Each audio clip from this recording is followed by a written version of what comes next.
Hello friends, आइए आज हम लोग पुनः एक नए वीडियो के साथ सिंथेसिस का एक्सरसाइज 8A देखते हैं, जो कि मिसलेनियस है।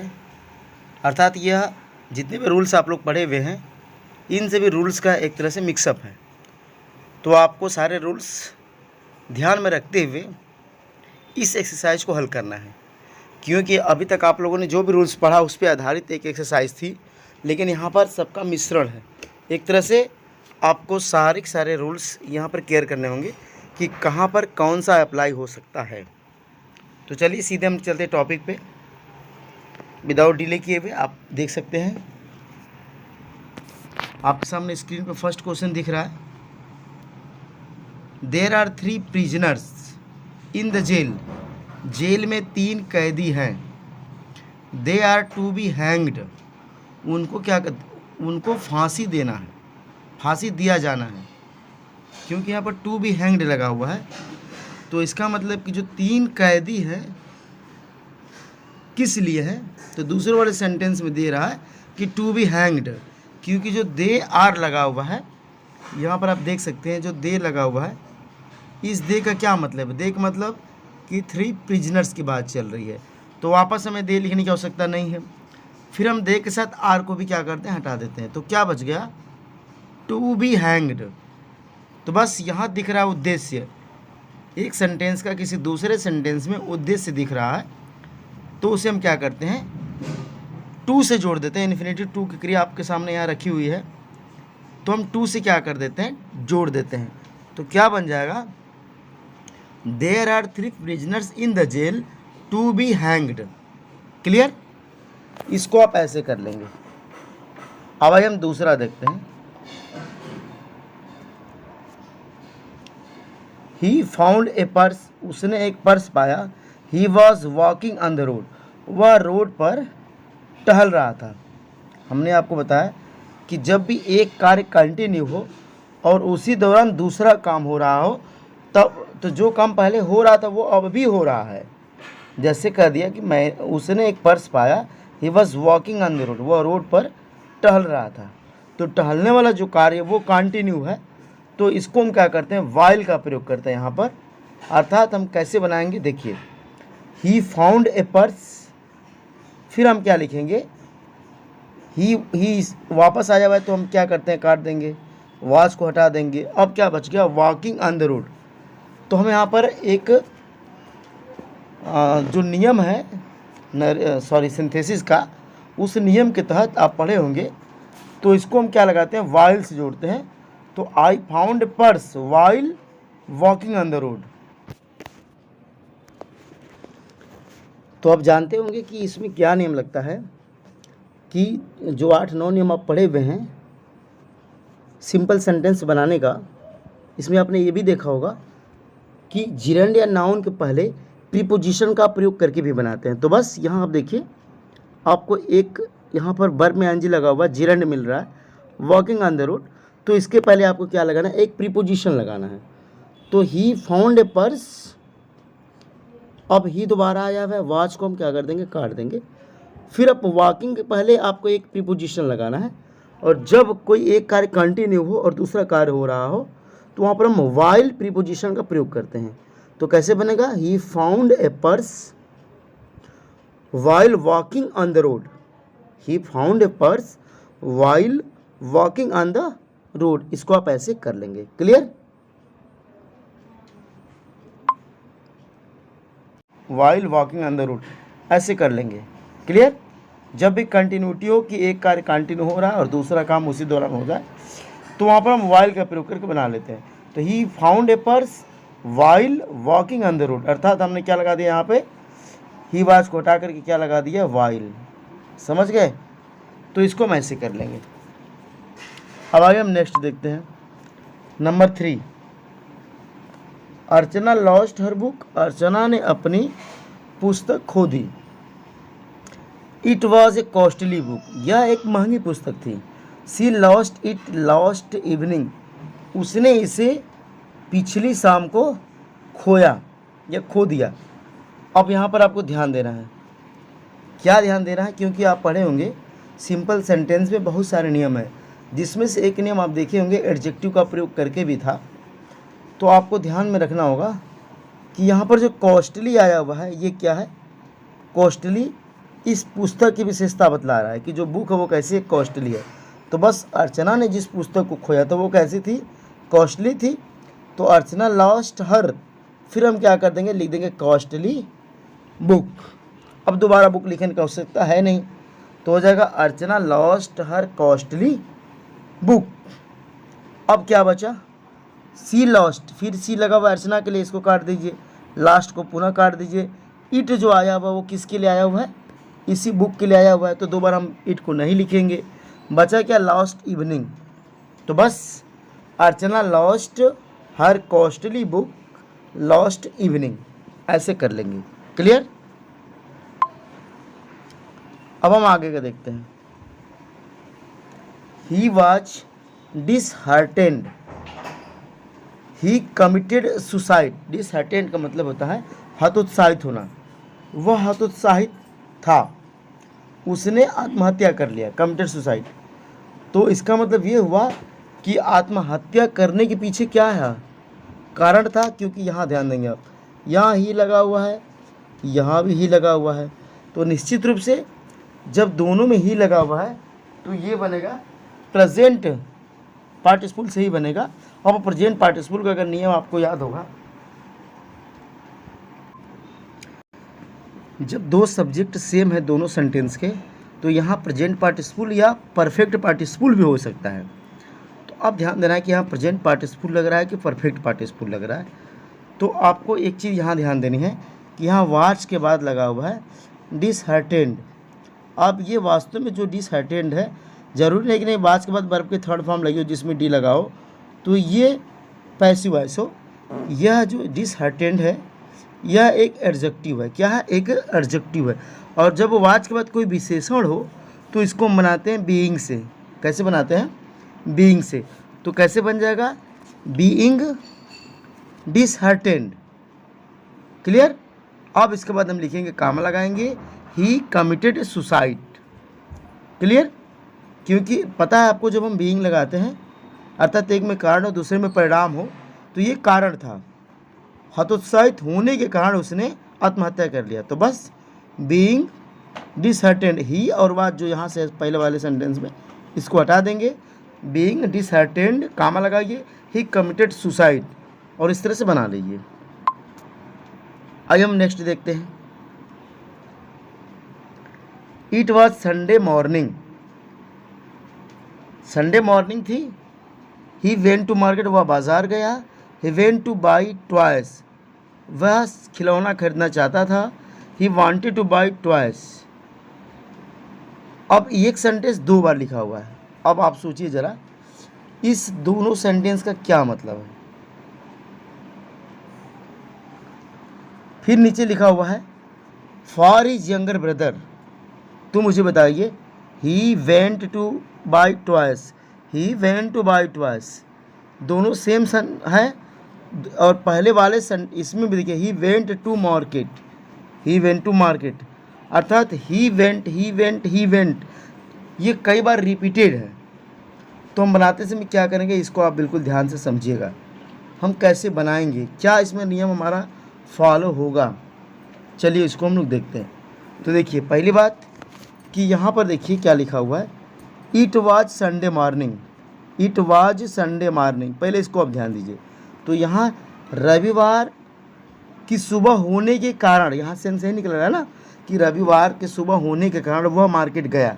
तो बस जहाँ कारण आपको दिख रहा है तो वहाँ पर हम क्या करते हैं, बीइंग का प्रयोग कर देते हैं। लेकिन ये भी ध्यान देना है कि इसका सब्जेक्ट इट है जबकि इसका सब्जेक्ट ही है।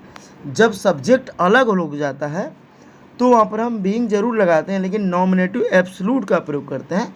तो उसको हम लिखते हैं कर्ता के बाद। तो हम लिखेंगे it being Sunday morning, it being Sunday morning, फिर आप कामा लगाइए और तब लिखिए ही वेंट टू मार्केट। अब ही वेंट टू मार्केट यहाँ लिख देंगे, तो यहाँ दोबारा ही वेंट टू लिखने की आवश्यकता नहीं है, समझ गए। तो हम क्या कर लेंगे, ही वेंट टू मार्केट किस ले गया। अब यहाँ पर टू बाई लिखेंगे क्या खरीदने के लिए? टॉयज। तो 2 बाई टॉयज इतना पूरा लिख लेंगे। अब यहाँ पे he wanted to buy toys, वो खिलौना खरीदना था, इसका कोई मतलब नहीं है, यूजलेस है। किसके लिए? फॉर हिज यंगर ब्रदर, यहाँ लिखा हुआ है। तो बस आप इसके आगे इसको जोड़ दीजिए। मैं वापस बोल दे रहा हूँ, सुन लीजिए। It being Sunday morning, comma लगाइए, he went to market to buy toys for his younger brother. क्योंकि मार्केट जाने का उद्देश्य दिख रहा है। क्या उद्देश्य दिख रहा है? कि खिलौना खरीदना। तो बस इस वाले से और इस वाले में हम क्या करेंगे? 2 की मदद से हम जोड़ देंगे, तो हो जाएगा 2 बाई टॉयज। बस इसको लिखने के बाद फॉर हिज यंगर ब्रदर, ऐसे कर लेंगे। क्लियर? चलिए अब हम नेक्स्ट देखते हैं कैसे बनेगा। द सन वॉज सेटिंग, सूर्य छिप रहा था। He was having a walk, वह टहल रहा था। ही वॉज हैविंग वॉक मतलब वह टहल रहा था, वो टहल रहा था। तो समझिए इसमें क्या दिखा रहा है? द सन वॉज सेटिंग, सूर्य छिप रहा था। ही वॉज, दोनों का कर्ता क्या है? अलग है। यहाँ देखिए, एक का कर्ता सन है, जबकि दूसरे का कर्ता क्या है? ही है। तो बस इसको हम कैसे बनाएंगे, देखिए ध्यान से। इसका बनाने का तरीका क्या है? बहुत ईजी, हम एक सेंटेंस में इसको बना सकते हैं। हम प्रीपोजिशन की मदद से इसको बना सकते हैं। कैसे, मैं बता रहा हूँ। He was having a walk, इसको आप ऐसे करिए, he was having a walk. फिर आप क्या करिए, पहले वाले सेंटेंस में दे रहा है कि सूर्य छिप रहा था, तो मैं कह दूँ एट सनसेट, एट सनसेट। लो, आराम से प्रीपोजिशन की मदद से हमने इसको जोड़ दिया। तो क्या हो गया? He was having a walk at sunset, अर्थात जब सूर्य क्या कर रहा था? छिप रहा था। छिपते समय वह हैविंग अ वॉक अर्थात वो टहल रहा था। इसको ऐसे बनाएंगे, तो कैसे बना? He was having a walk at sunset, ऐसे बना सकते हैं। नेक्स्ट हम देख रहे हैं, आइए नेक्स्ट देखते हैं।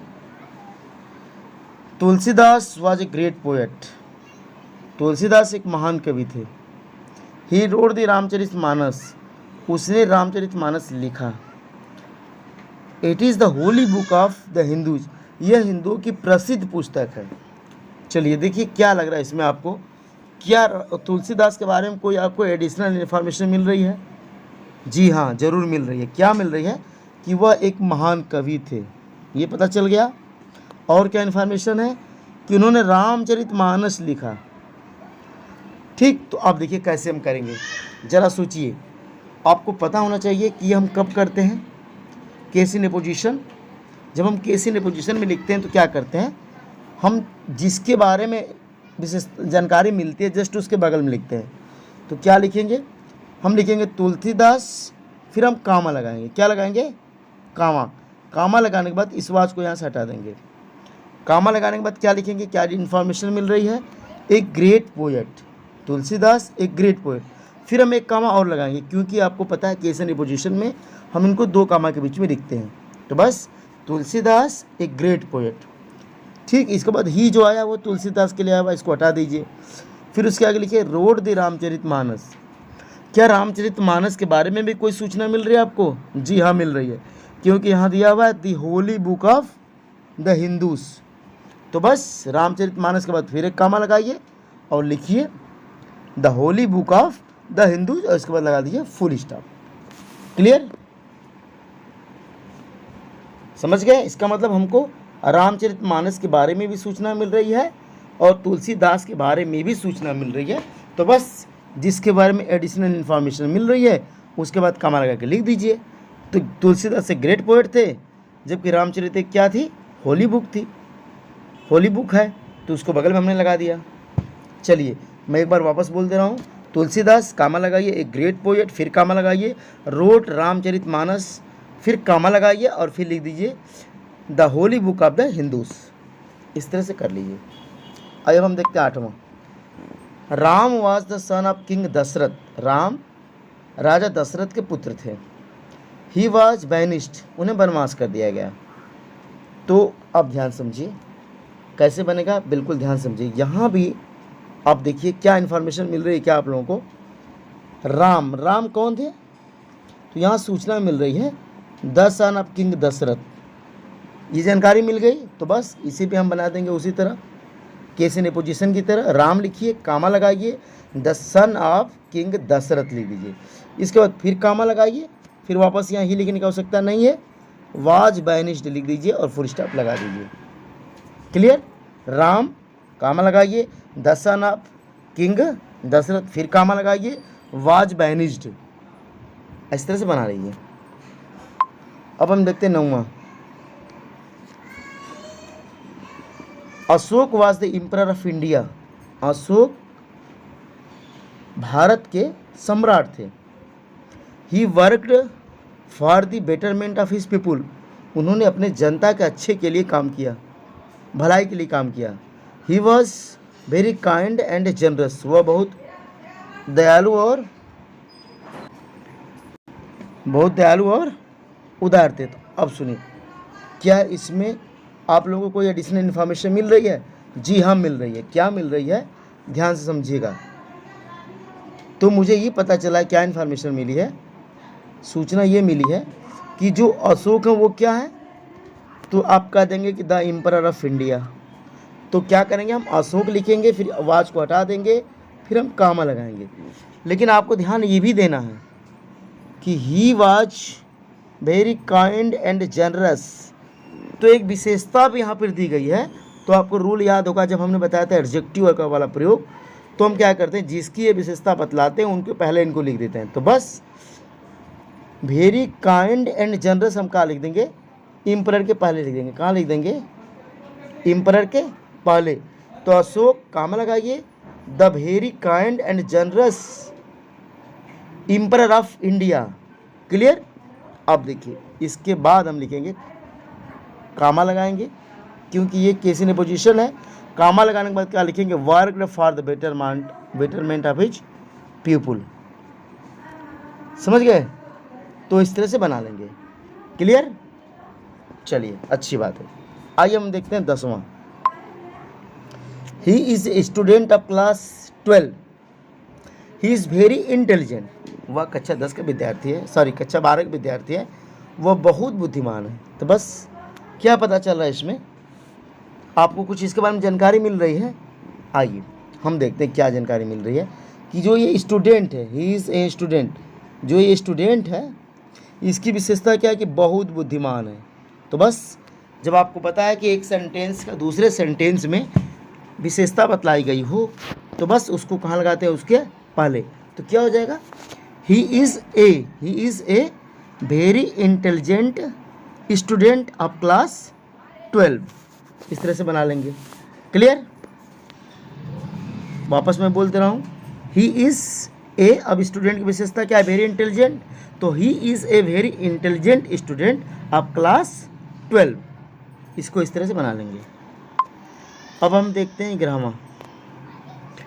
Lakshmibai was the rani of Jhansi. Laxmibai Jhansi की रानी थी। She fought against the British. वह ब्रिटिश के खिलाफ अर्थात अंग्रेजों के खिलाफ लड़ी। She fought very bravely. उन्होंने बहुत ही बहादुरी से लड़ा। अब आइए, हमें यहाँ कुछ जानकारी मिल रही है क्या, एडिशनल इन्फॉर्मेशन? हाँ मिल रही है। क्या मिल रही है कि जो लक्ष्मीबाई हैं वो क्या है, द रानी ऑफ झांसी है। पहली बात तो ये पता चल गई कि वो क्या है, रानी ऑफ झांसी है। तो बस लक्ष्मीबाई लिखिए, कामा लगाइए, कामा लगाने के बाद आवाज को हटाइए और लिखिए द रानी ऑफ झांसी। फिर एक वापस कामा लगाइए। कामा लगाने के बाद क्या लिखेंगे, जो सी आया हुआ है रानी के लिए वो हटा दीजिए, fought against the British. Clear? इसके बाद क्या बच गया, वेरी ब्रेवरी, क्योंकि सी फाइट दोबारा लगा हुआ है लेकिन की आवश्यकता नहीं है। जो बचा यहाँ पे वेरी ब्रेवरली।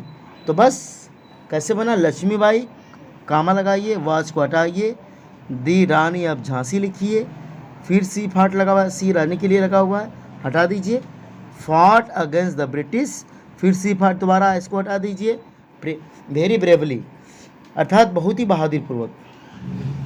क्लियर? चलिए अब हम आगे देखते हैं, बढ़ामा देख लेते हैं जल्दी से। He went to hospital, he was ill with fever. वह हॉस्पिटल गया, वह बुखार से बीमार था। चलिए, अब आपको पता चल गया कि क्यों गया। अब देखिए ध्यान से, इसका कर्ता ही है, इसका भी कर्ता ही है, तो यहाँ नॉमिनेटिव एब्सोल्यूट की कोई संभावना नहीं है। बच गया प्रेजेंट पार्टिसिपल या परफेक्ट। लेकिन यहाँ आप ध्यान दीजिए कि जो प्रेजेंट पार्टिसिपल होता है उसमें एक अर्थ निकलता है कारण।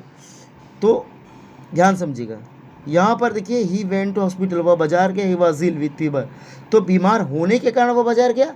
तो बस तुरंत आपको क्या करना है, ख्याल करिए कि हम प्रेजेंट पार्टिसिपल कैसे बनाते हैं। सबसे पहले हम क्या लिखते थे, बीइंग, तो being ill with fever, comma लगाइए, ही वेंट टू हॉस्पिटल कर लीजिए, being ill with fever he went to hospital, ऐसे कर लेंगे। क्लियर। चलिए अब हम देखते हैं नेक्स्ट 13वां, rain was plentiful this year, इस साल बरसात मतलब प्रचुर मात्रा में हुई, राइस इज चीप, और राइस सस्ता हो गया। ठीक है, अब इसका क्या मतलब हुआ, राइस सस्ता क्यों हुआ, समझिए। अब दोनों का सब्जेक्ट क्या है, एक का सब्जेक्ट रेन है, एक का सब्जेक्ट राइस है, तो यहाँ तो निश्चित रूप से प्रेजेंट पार्टिसिपल या परफेक्ट पार्टिसिपल हो नहीं सकता। अब हम कैसे बनाएंगे, लेकिन यहाँ लगा हुआ है वाच, ये भी ध्यान देना है, एक तरह से एक क्या है, ये विशेषण है। तो हम कैसे बनाएंगे, जब आपको पता चल गया कि दोनों के सब्जेक्ट अलग अलग है तो नॉमिनेटिव एब्सोल्यूट हो सकता है। तो बस rain being plentiful this year, comma लगाइए, और राइस इज चीप लिख दीजिए, बहुत ईजी है। कैसे बना, rain being plentiful this year, comma लगाइए, राइस इज चीप, ऐसे लिख दीजिए। अब हम देखते हैं 14वां, बस समाप्त होने वाला है। आई वॉन्ट ए पेन, मैं एक पेन चाहता हूँ। I have to write a letter with it, मुझे इससे एक पत्र लिखना है।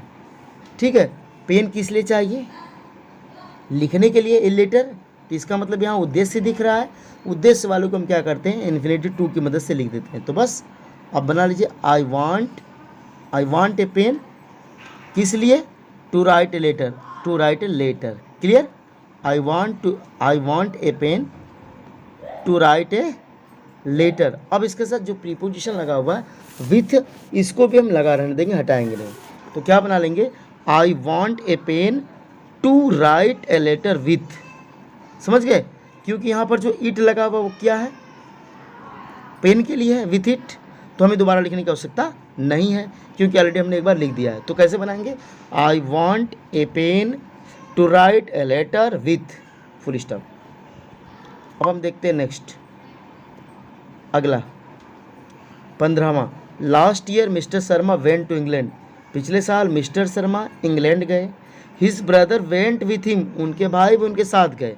तो बस आप समझ लीजिए, एक ही जगह दोनों लोग जा रहे हैं, मिस्टर शर्मा गए इंग्लैंड, उनके भाई भी उनके साथ गए, इसका मतलब दोनों लोग गए। जब दोनों लोग गए तो हम कंजक्शन एंड का प्रयोग से क्या कर लेते हैं, इसको बना लेते हैं। तो कैसे बनाएंगे, ध्यान समझिएगा, last year mister Sharma went to, अच्छा साथ में उनके भाई भी गए हैं, तो इनको भी हम क्या कर लेंगे, साथ में ले लेंगे। तो क्या हो जाएगा, last year mister Sharma and his brother went to England. Clear, clear, बाद में दोबारा एंड लिखने की आवश्यकता नहीं है, विथ हिम सब खत्म हो जाएगा। तो क्या हम लिख लेंगे, ध्यान से समझिएगा, last year mister Sharma and his brother went to England, ऐसे बना लेंगे। आइए हम नेक्स्ट देखते हैं, बहुत खत्म। ही इज़ वेरी पुअर, वह बहुत गरीब है, he can not by a flat, वह एक फ्लैट नहीं खरीद सकता है। तो हमने बताया था, और ट्रांसफॉर्मेशन में भी हमने इस तरह के सेंटेंस आपको पढ़ाए थे कि इसको हम कैसे बनाते हैं, जहाँ पर भेरी लगा हुआ है और यहाँ कैन नॉट लगा हुआ है, तो इसका मतलब कि वह इतना अधिक गरीब है कि काम नहीं चल सकता, इसका मतलब वह बिल्कुल भी एक फ्लैट नहीं खरीद सकता। तो बस वेरी की जगह हम क्या लगा लेते हैं, टू लगा लेते हैं। तो बस इसके बदले आप क्या कर लीजिए, टू, क्योंकि रिमूव टू अब जब हम आपको पढ़ा रहते हैं ट्रांसफॉर्मेशन में तो बताए होंगे। तो ही इज़ टू पुअर, अब दोबारा ही लिखने की आवश्यकता नहीं है, इसको हम क्या करेंगे, टू लगा करके लिख देंगे बाई ए फ्लैट। ठीक है, कैन नॉट भी हट जाता है, तो he is too poor to buy a flat, ऐसे बना लेंगे। क्लियर, टू से जोड़ेंगे, बाई ए फ्लैट लिख देंगे।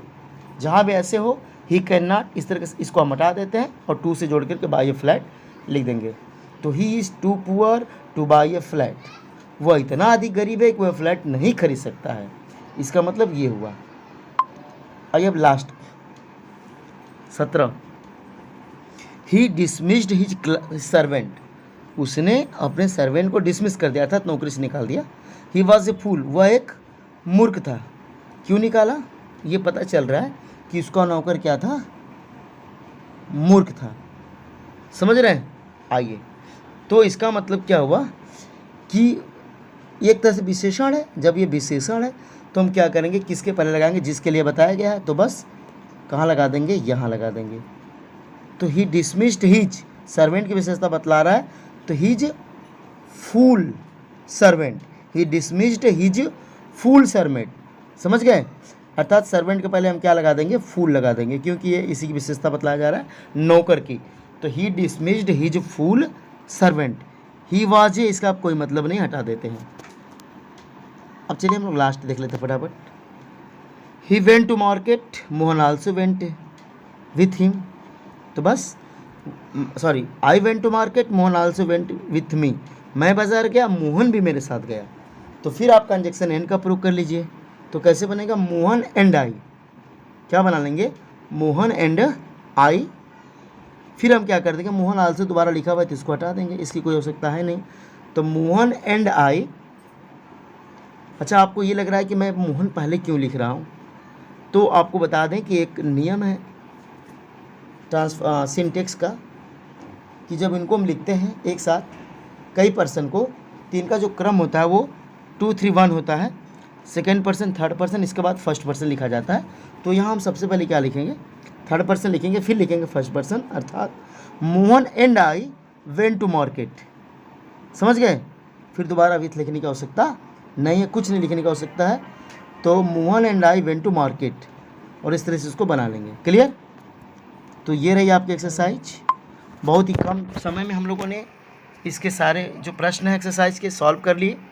आशा करते हैं कि ये वीडियो आपको बहुत अच्छी लगी होगी और बहुत ईजीली आप समझ गए होंगे। यदि आप संतुष्ट हैं तो लाइक ज़रूर बनता है, कमेंट्स करिए, ताकि मुझे एक तरह से एनर्जी मिलती है आप लोगों का कमेंट्स देख करके, ताकि मैं मोटिवेट होकर आपके लिए और अच्छी अच्छी वीडियो बनाऊं, और जिससे आप लोग लाभान्वित हो, अपने मित्रों में भी शेयर करें ताकि वे लोग भी इसका लाभ ले सकें। मिलेंगे अगली वीडियो में। जय हिंद, जय भारत।